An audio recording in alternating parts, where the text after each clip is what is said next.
पर विराजमान हमारे पंडित आदरणीय रघुनंदन शर्मा जी, मैं अपने युवा साथियों, मैं तो अपने आप को अभी भी युवा मानता हूँ, इसलिए अपने युवा साथियों बोल रहा हूँ, चाहे सूर्या हो, चाहे शिवा हो, चाहे दोनों सोनू हो, चाहे हमारा प्रदीप दोगले हो, चाहे हमारे सब लोग युवा हैं, उत्कर्ष हो, ये सब समय समय पर मुझे सलाह देते हो, डांटते भी, भैया ऐसा करो, भैया वैसा करो। अब मुझे मेरे दिमाग से नहीं चलने देते, ये अपने दिमाग से चलाते हैं। मैं अब इनके दिमाग से भी चलने की कोशिश करता हूँ। नई युवा पीढ़ी है, इस युवा पीढ़ी को मैं आज साथ लेकर के चल रहा हूँ, तो मुझे बहुत बहुत खुशी होती है।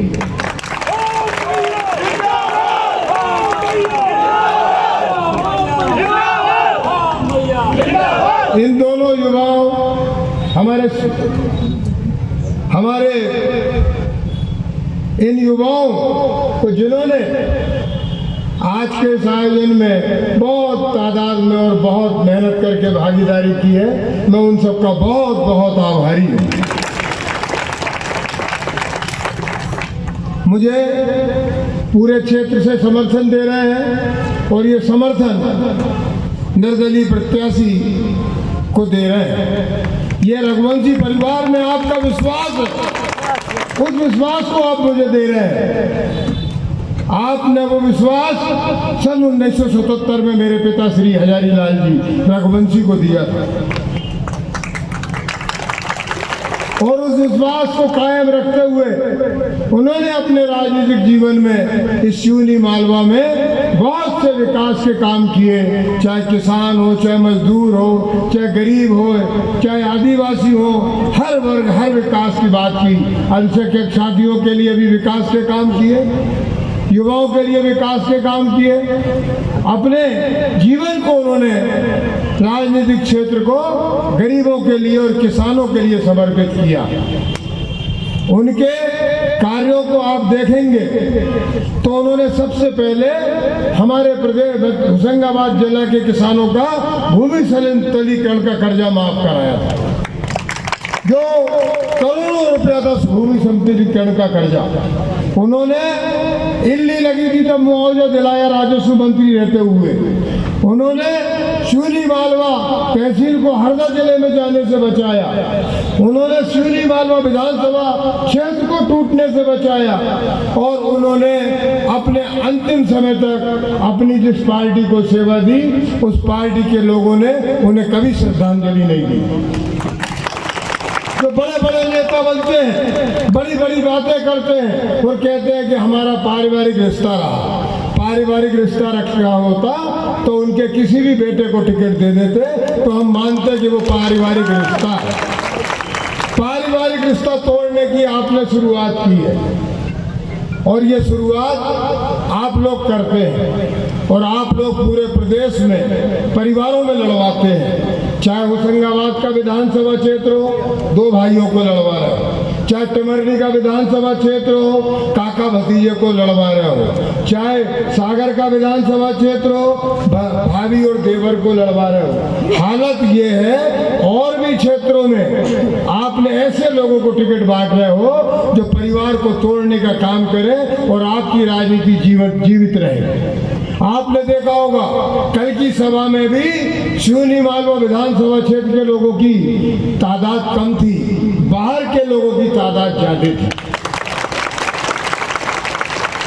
इसके पहले भी जब नामांकन रैली थी तो ट्रिक फोटोग्राफी करके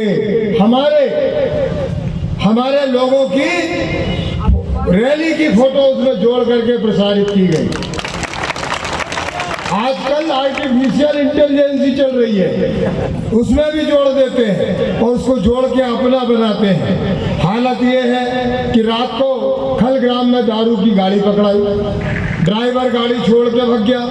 गाड़ी का नंबर MP05 AC 0668 है। किसकी है मोनू? देखो तो,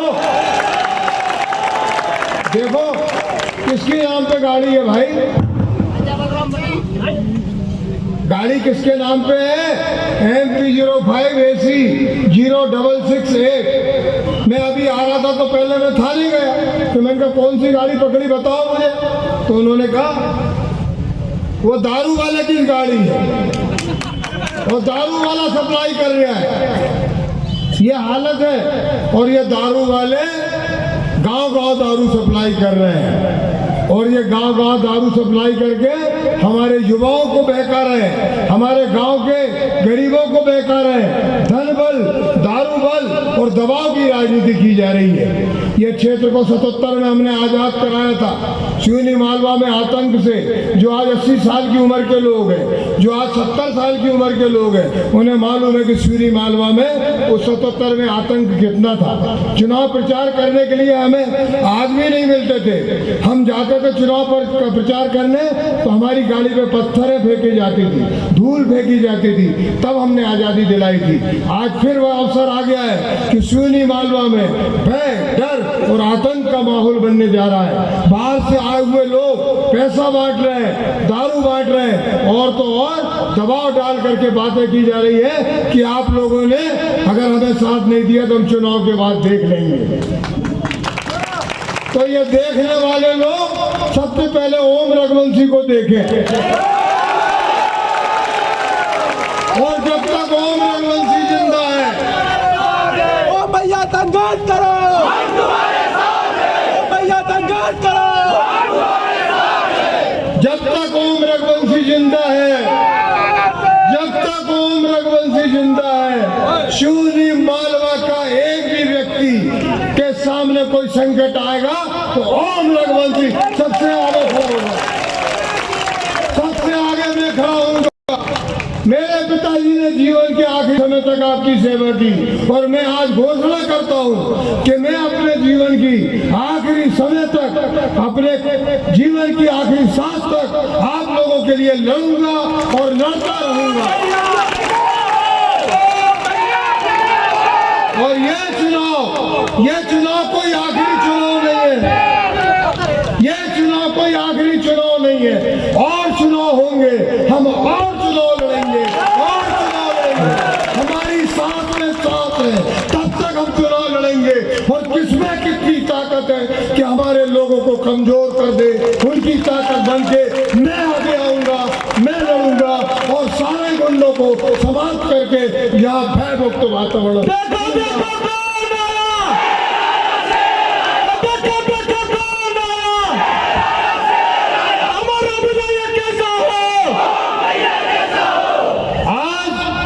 सिवनी मालवा को व्यापारियों को जरूरत है कि यहाँ पर शांति कायम हो, किसान अपनी मजदूरी, किसान पे किसानी कर सके, उसे समय पे खाद मिले। यहाँ के विधायक ने यहाँ पर खाद उपलब्ध नहीं है, यहाँ को DAP और यूरिया नहीं मिलता, किसान ब्लैक में खरीदता है, दवाइयाँ ब्लैक में खरीदता है। ये हमारे यहाँ का कैसा विधायक है? हमारा विधायक जी से निवेदन है, तो अगर कहीं भी कार्यालय में भ्रष्टाचार होता है, उनके पास जाओ तो कहते हैं मेरी कोई सुनता नहीं है। अरे जब सुनता नहीं है तो चुनाव में क्यों खड़े हो गए भैया? अरे हम तो विधायक नहीं है, तब भी हमारी सुनते हैं। अब कुछ तो हमारे में होगा, तभी तो हमारी सुनते हैं। इसीलिए हीरा निशान मिला है। विधायक जी सर नल खुदा और ओम भैया ने नल खुलवा के पानी दिलवाए लोगों को।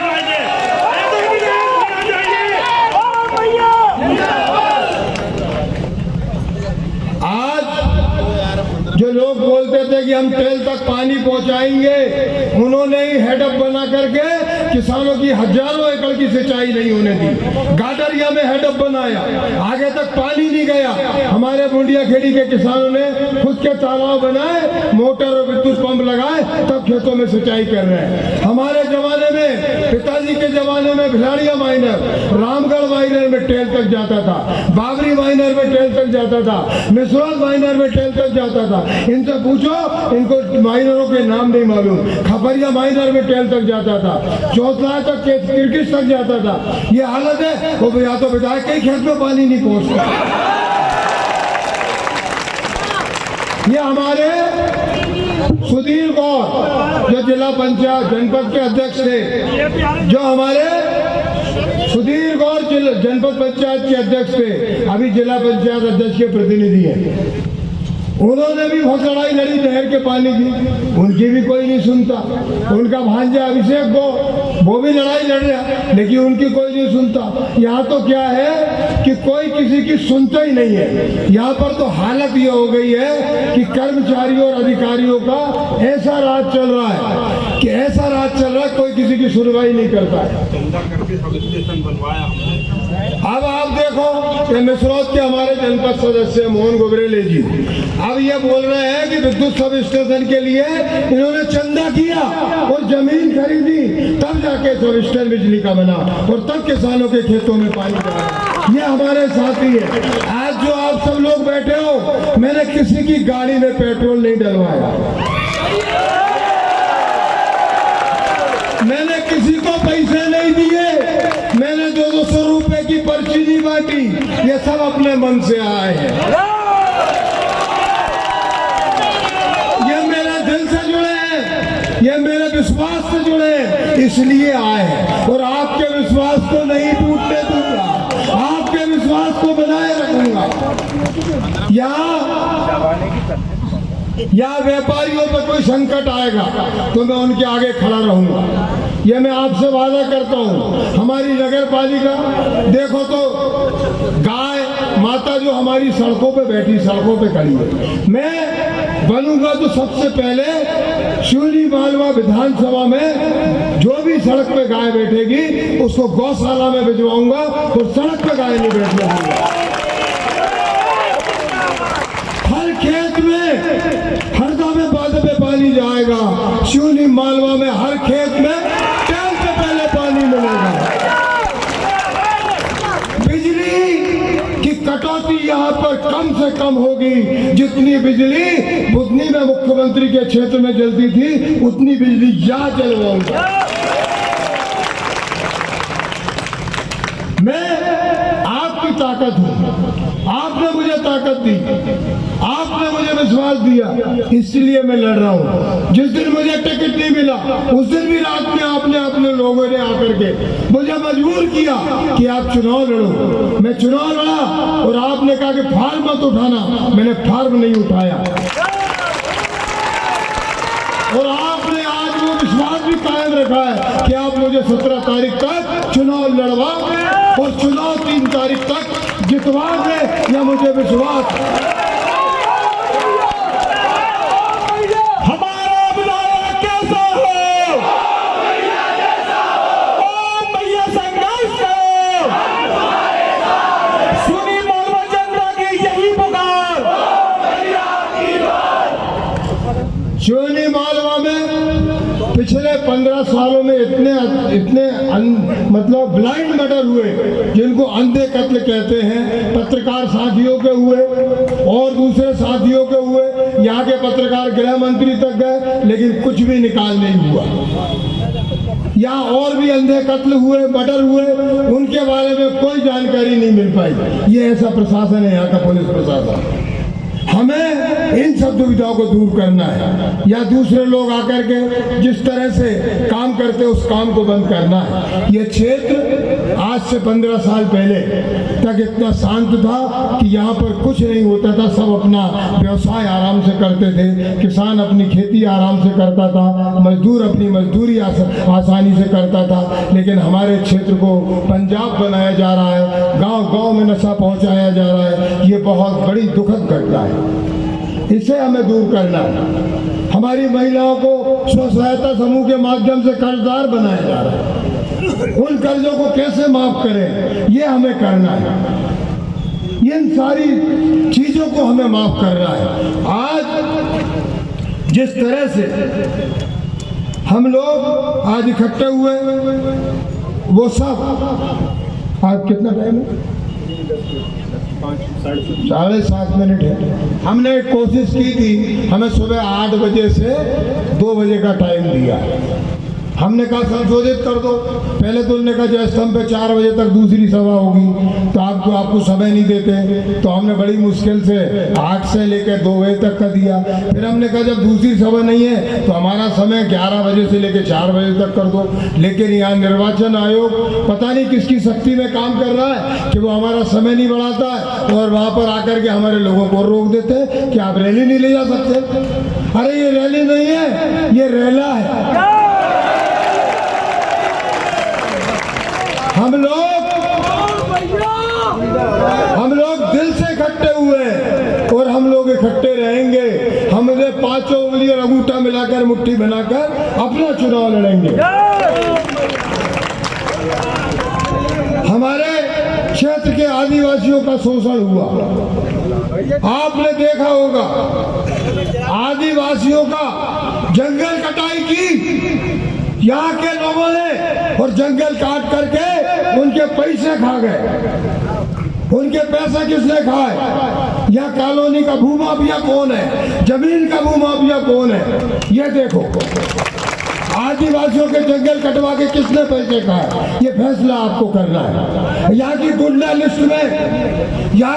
लिस्ट में किस किस के नाम है वो आपको देखना है, वो भी बताएंगे।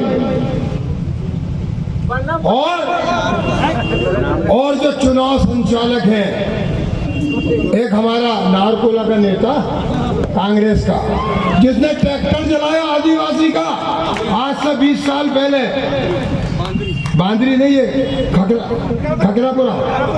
खकरापुरा में आदिवासी का ट्रैक्टर जलाया। ये लोग ऐसे लोगों का गिरोह है जो ऐसे अवैध काम करते हैं जिसको आप समझ नहीं सकते। गरीबों का शोषण करना, आदिवासियों का शोषण करना और उनसे बंधुआ मजदूरी करना, लोगों को डराना। ये मैं अपने पत्रकार साथियों से कहना चाहूँगा, आप सच्ची खबर लिखो।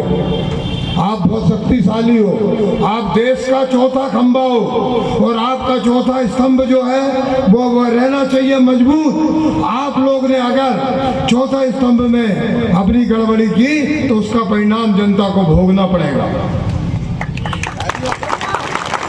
हमारा देश सन 47 में आजाद हुआ, शून्य मालवा 77 में आजाद हुआ, अब फिर 2023 में आजाद कर दो, नहीं तो आपको समझ में आ जाएगा क्या होने वाला है। और इतना तो तय है कि मेरे साथ वालों का और मेरा तो कोई कुछ बिगाड़ नहीं सकता।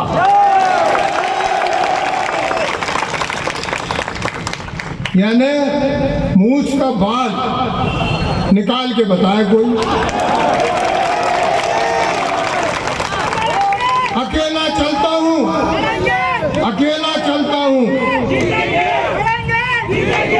अकेला चलता हूँ और किसी से नहीं डरता हूँ। मुझे मेरे ऊपर मेरे पिताजी का आशीर्वाद प्राप्त है, जब ही तुमने आपका प्यार कमाया है और उनका प्यार आपने बनाए रखा। ये मैं इसलिए तो आपको बहुत बहुत प्रणाम करता हूँ। मुझे आपने आज इतना भावुक कर दिया। मेरे युवा साथियों ने सोच से सुरेंद्र गौड़ जी आए, उनको मंच पे आमंत्रित करता हूँ। भैया आज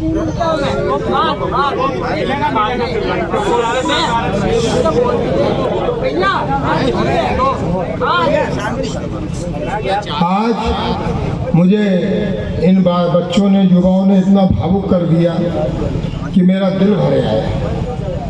घर पे बनापुरा में भी कई लोग ऐसे आए, ऐसे मिले कि मैं अपने आप को रोक नहीं पाया। मन में रोता हूँ, अंदर से रोता हूँ, बाहर से अगर रोऊंगा तो ये सब कमजोर हो जाएंगे। और इनको कमजोर नहीं होने देना है, इन युवाओं को शक्तिशाली बनाना है, इनको ताकत देना है और इनकी ताकत आपकी सेवा बनेगी। ये सब आपकी सेवा करने वाले यहाँ पर युवा खड़े हैं। जितने युवा हैं ईमानदार हैं, चरित्रवान हैं, इनने अपने जीवन में किसी के साथ भ्रष्टाचार या कोई दोगलापन नहीं किया, ईमानदारी से अपना जीवन जीते। ये मेरा पांडे आया है भक्ति से, इतना गरीब ब्राह्मण और इतनी ताकत से काम करता है। मेरे को कल बड़ा दुख हुआ, मतलब मेरा मन रोया कि ये कितना गरीब मेरे लिए कैसा घूमता है, मेरा मन रोया। वो दुर्गेश बैरागी आया, मतलब इतने मन से, इतने गरीब लोग, इन्हें क्या जरूरत है मेरे लिए आने की, बताओ। तो मैं रोऊं तो ये रो, अरे बेटा मैं रोऊंगा, तू क्यों रोता, तुम्हारे लिए मैं जिंदा हूँ। भैया संघर्ष करो, भैया संघर्ष करो। एक टाइगर है शैमरी का और एक मैं शेर हूँ। और आप सबको आज निवेदन करता हूँ, प्रणाम करता हूँ गीली आंखों से अपनी, कि मैं आप लोगों की सेवा में कोई कमी नहीं आने दूंगा, आपको कभी संकट नहीं आने दूंगा। इसी आशा और विश्वास के साथ आप सबको बहुत बहुत प्रणाम करता हूँ। 17 तारीख को मेरे चुनाव चिन्ह हीरे पर वोट देकर मुझे विजय बनाए, यही मेरी आपसे प्रार्थना है। नमस्कार, प्रणाम, जय हिंद। 2 बज गए, थोड़ा शांति बनाए रखें, थोड़ा आप बैठे रहे, अपने सभा स्थल पे बैठे रहे। विधानसभा चुनाव को कैसे देख रहे हैं आप? हम तो चुनाव लड़ रहे हैं और देखने का काम आपका, पत्रकार बंधु, आपकी निगाहें बड़ी वो तेज होती है, आप ही देखिए कैसा चल रहा है। क्या मुद्दा रहने वाला है? आपने क्या मुद्दे को लेकर? मुद्दा मैंने अभी अपनी स्पीच में सारे मुद्दे आपको बताए। गरीबों के लिए काम करना है, किसानों के लिए करना है, युवा साथियों के लिए करना है, महिलाओं के लिए करना है, व्यापारी भाइयों के लिए करना है, हरिजन आदिवासियों के लिए करना है, और सबसे महत्वपूर्ण बात तो है आप लोगों के लिए करना है, कि आप लोगों के लिए बहुत संकट है, क्योंकि आपका कत्ल हो सकता है, कोई गलत खबर छाप दोगे, सही खबर छाप दोगे। 40 साल कांग्रेस की सेवा करने के बाद कल एक लेटर आया कि आपको निष्कासित कर दिया गया है, कैसे देख रहे हैं कांग्रेस पार्टी को? मेरे ख्याल से 2 तारीख नॉमिनेशन पेपर वापस लेने की आखिरी तारीख थी, और मैं 1 तारीख को ही अपना इस्तीफा भेज चुका हूँ, और वो वायरल भी हुआ, और पीसीसी में लेटर भी दिया, उसकी रिसीप्ट भी है। और ऐसा है, जिस घर को हमने पहले ही छोड़ दिया, उससे निकालने की बात कहाँ से आती? कहाँ से समर्थन मिल रहा है आपको? क्या उम्मीद लग रही है आने वाली 3 तारीख को क्या होने वाला है? आने वाली 3 तारीख को तो 17 को पता लगेगा कि 17 को मतदान होने के बाद जब आपके सामने आप लोग ही वो सर्वे करेंगे कि क्या आ रहा है। जनता अगर आपको विधानसभा पहुंचाती है तो सिवनी मालवा के लिए सबसे प्रमुख जो चीजें रहेंगी वो क्या है, आपको बता दें। सबसे प्रमुख चीज होती है कि यहाँ पैसा आए, किसान के पास पैसा आएगा तो सबके पास पैसा आएगा। किसान अपनी फसलों का सही मूल्य मिले, किसान को उसकी चीजें सस्ते दामों पर मिले, तो जो पैसा आएगा वो बाजार में खर्च करेगा, उससे व्यापारी भी सुखी होंगे, सब लोगों का धंधा चलेगा। आपने एक अफसरशाही की बात की है, स्वाभाविक है सिवनी मालवा में अफसरशाही आपके हिसाब से बहुत हावी है, इस पे कैसे लगाम मिल जाएगी? नहीं, लेकिन मेरे हावी नहीं है, वो बीजेपी वालों के लिए हावी है, मुझ पे अफसरशाही हावी नहीं। मुझे जो करवाना मैं करवाता हूँ और सही काम कराता हूँ, गलत नहीं कराता। बिजली पानी की समस्या सबसे ज्यादा है, कृषि प्रधान क्षेत्र कहलाता है ये, इसमें किसानों के लिए और व्यापारियों के लिए आपकी तरफ से किस प्रकार की कदम है? बिजली की बात तो मैंने बताई कि बिजली जो पूरे प्रदेश में जिस तरह से वितरित होगी, सही वितरण यहाँ भी होगा, कोई भाई भतीजावाद नहीं होने देंगे। और पानी की बात है नहर का, तो मैं पहले ही कह चुका हूँ कि नहर का पानी मेरा मुद्दा सबसे पहला है, कि पानी किसानों को खेत में पहले मिले, और जो अवैध हेडअप बनेंगे उन्हें मैं पहले तोड़वाऊंगा, जो अपना दबाव डाल के हेडअप बना के किसानों के खेत में पानी नहीं जाने देते, उन हेडअपों को पहले तोड़वाऊंगा।